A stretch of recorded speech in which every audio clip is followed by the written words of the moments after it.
నమస్తే అండి. నేను మీ లలిత. ఈరోజైతే ఇంట్లో నేను మామిడికాయ రోటి పచ్చడి చేశానండి.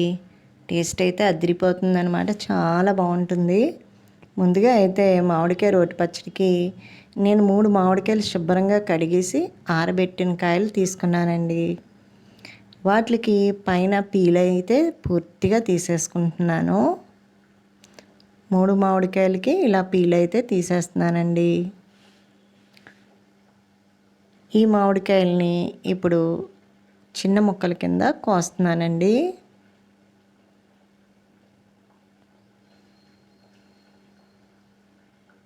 చిన్న ముక్కల కింద కోసుకుంటే మనం పచ్చడి చేసుకోవడానికి ఈజీగా ఉంటుందండి. అంటే రోట్లో వేసి దంచుతాను కదండి, అందుకండి.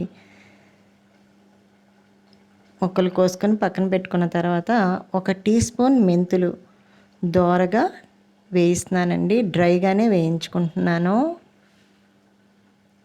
సిమ్లో పెట్టుకొని దోరగా వేయించుకుంటే మెంతులు మంచి అరోమా వచ్చాక ఇలా గిన్నెలోకి అయితే తీసేసుకుంటున్నానండి. మళ్ళీ అదే కళాయిలో కొంచెం ఆయిల్ పోసి ఒక 30 ఎండుమిరగాయలండి. ఎందుకంటే మామిడికాయ పుల్లగా ఉంటుంది కాబట్టి నేను 3 మామిడికాయలు తీసుకున్నాను కాబట్టి 30 ఎండుమిరగాయలు వేసి దోరగా వేస్తున్నానండి. రోట్లో అయితే నేను పచ్చడి చేస్తున్నానండి. ముందుగా మెంతులు వేసాను. మెంతులు అయితే మెత్తగా అయిపోవాలి. చూడండి, మెంతి పొడి మెత్తగా ఉందండి. పెరకగా లేకుండా మెత్తగా నూరుకోవాలండి. అలాగే ఎండుమిరగాయలు కూడా వేపుకున్నాం కదండి, అవి కూడా ఆయిల్ లేకుండా వేస్తున్నానండి. ఆయిల్ లేకుండా వేసి దంచుతున్నానండి.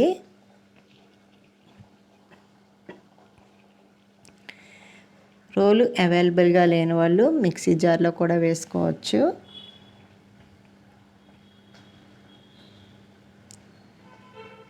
ఒక 10 వెల్లుల్లి రబ్బలు కూడా మళ్ళీ రోట్లో వేసి దంచుతున్నానండి.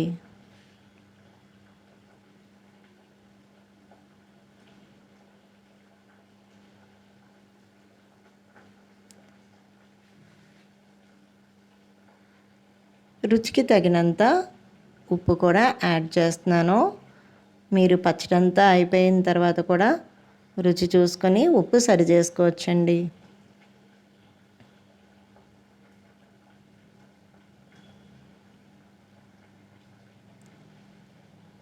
ఇలా రోట్లో మామిడికాయ పచ్చడి చేసుకుంటే టేస్ట్ చాలా బాగుంటుందండి. ఎందుకంటే మనకి అక్కడక్కడ ఆ మామిడికాయ ముక్క తగులుతూ ఉంటే టేస్ట్ అయితే బాగుంటుందండి. ఇప్పుడు నేను మామిడికాయ ముక్కల్ని 2 భాగాల కింద వేస్తానండి. ముందు సగం వేస్తున్నాను, ఎందుకంటే రోట్లో అన్నీ పట్టవు కదండి, అందుకని సగం మామిడికాయ ముక్కలు అయితే ముందుగా వేసానండి. వీటిని అయితే ఇలా కచ్చాబిచ్చాగా నూరుతున్నానండి.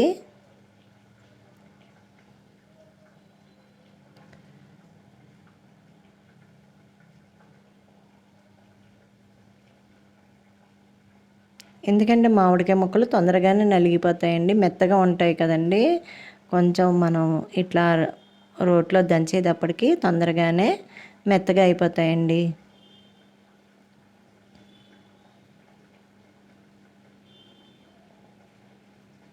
చూడండి, బాగా నలిగాయి కదండి మామిడికాయ ముక్కలు. అలాగే ఇంకో సగం ముక్కలు కూడా వేసేస్తున్నానండి.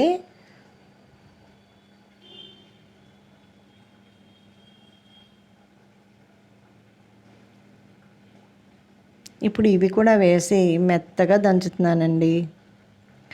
అదే రోట్లో పచ్చడి చేసుకోలేని వాళ్ళు మిక్సీ జార్లో వేసుకున్నప్పుడు ఎక్కువసేపు మిక్సీ పట్టకుండా కొంచెం కొంచెం ముక్కలు వేసుకొని ఒక తిప్పి తిప్పితే సరిపోతుందండి. ఎందుకంటే బాగా మిక్సీలో అయితే పేస్ట్లా అయిపోతుందండి.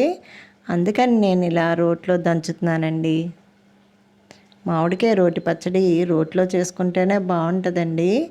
మిక్సీ జార్లో వేసుకుంటే ఎక్కువ మెత్తగా అయిపోతుందండి. చేసుకోవడం కూడా చాలా ఈజీ కదండి ప్రాసెస్. అంతేనండి, ఎంత సింపుల్గా అయిపోతుందో చూసారా పచ్చడి. ఇది నిలవ ఉంటుందండి. ఎందుకంటే తడి స్పూన్లు తగలకుండా ఎప్పుడైతే మనం పచ్చడి చేస్తామో అది ఎక్కువ రోజులు నిల్వ ఉంటుందండి. చూడండి, మొత్తం అంతా మామిడికాయ ఎంత బాగా నలిగిపోయిందో. ఇప్పుడు ఇందులోకి పోపు వేస్తానండి. ఎండుమిరగాయలు వేపిన ఆయిల్ ఉంది కదండి, అందులోనే నేను పోపు వేస్తున్నాను. ఆయిల్లో ముందు పచ్చిశనగపప్పు, వెల్లుల్లి రబ్బలు వేసానండి. అవి కొంచెం వేగుతూ ఉండగా జీలకర్ర వేసాను, ఆవాలు కూడా వేసానండి, ఎండుమిర్చి కూడా వేసాను, కరివేపాకు, మొత్తం అంతా దోరగా వేయించుకుంటున్నానండి. ఇప్పుడు లాస్ట్ కొంచెం ఇంగువండి, 1/2 టీ స్పూన్ ఇంగు వేసుకుంటే పచ్చడి అయితే చాలా టేస్ట్గా ఉంటుందండి. పోపునైతే నేను పచ్చట్లో ఇట్లా వేసేసానండి. అసలు చూడండి ఎంత బాగుందో, చూస్తేనే నోరు ఊరుతుంది కదండి మామిడికాయ పచ్చడి.